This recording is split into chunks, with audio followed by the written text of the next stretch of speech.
হলি recipe.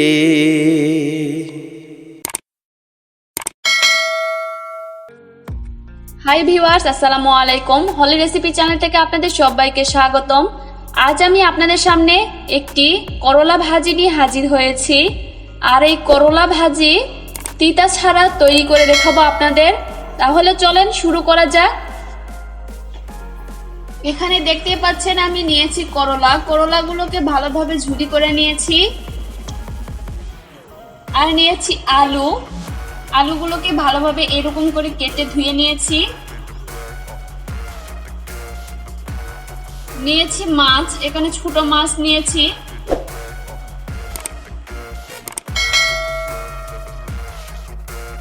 এখানে নিয়েছি পেঁয়াজ কুচি করে 1 কাপের বেশি। এখানে নিয়েছি কাঁচামরিচ মাঝখান থেকে ফেরিয়ে দিয়ে দিচ্ছি। এখন একটা কড়াইয়ে তেল, প্রথমে কাঁচামরিচ দিয়ে দিলাম, দিয়ে দিচ্ছি পেঁয়াজ কুচি অর্ধেকটা।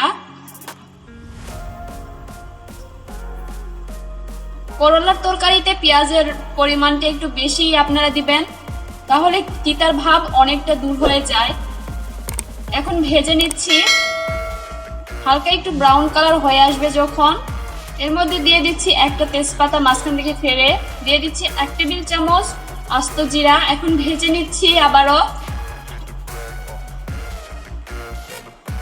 সামান্য একটু পানি দিয়ে দিলাম, দিয়ে দিচ্ছি পরিমাণ মতো লবণ, দিয়ে দিচ্ছি শুকনো মরিচের গুঁড়া 1 টেবিল চামচের একটু বেশি, দিয়ে দিচ্ছি হলুদ গুঁড়া 1 টেবিল চামচ, গরম মশলার গুঁড়া দিলাম 1 টেবিল চামচ। ভালোভাবে নেড়ে নিচ্ছি। এখন দিয়ে দিচ্ছি আলু, দিয়ে দিচ্ছি করলা, দিয়ে দিচ্ছি যে অবশিষ্ট পেঁয়াজগুলো ছিল সেই পেঁয়াজ। এখন উল্টিয়ে পাল্টিয়ে নেড়ে নিচ্ছি। আর এই করলাটা যখন আমি কেটে নিয়েছিলাম, কেটে ভালোভাবে পানিতে ভিজিয়ে রেখেছিলাম, আর পানিতে সামান্য একটু লবণ দিয়েছিলাম, এতে তিতা ভাব অনেকটাই দূর হয়ে যায়। এখন ভালোভাবে নেড়ে চেড়ে মিশিয়ে নিচ্ছি। ঢাকনা দিয়ে ঢেকে প্রায় 10 মিনিট অপেক্ষা করার পর এখন উল্টিয়ে পাল্টিয়ে নিচ্ছি। আবারও সামান্য একটু পানি দিয়ে দিলাম। এই পানিতে আমি পুরো রান্নাটা শেষ করব।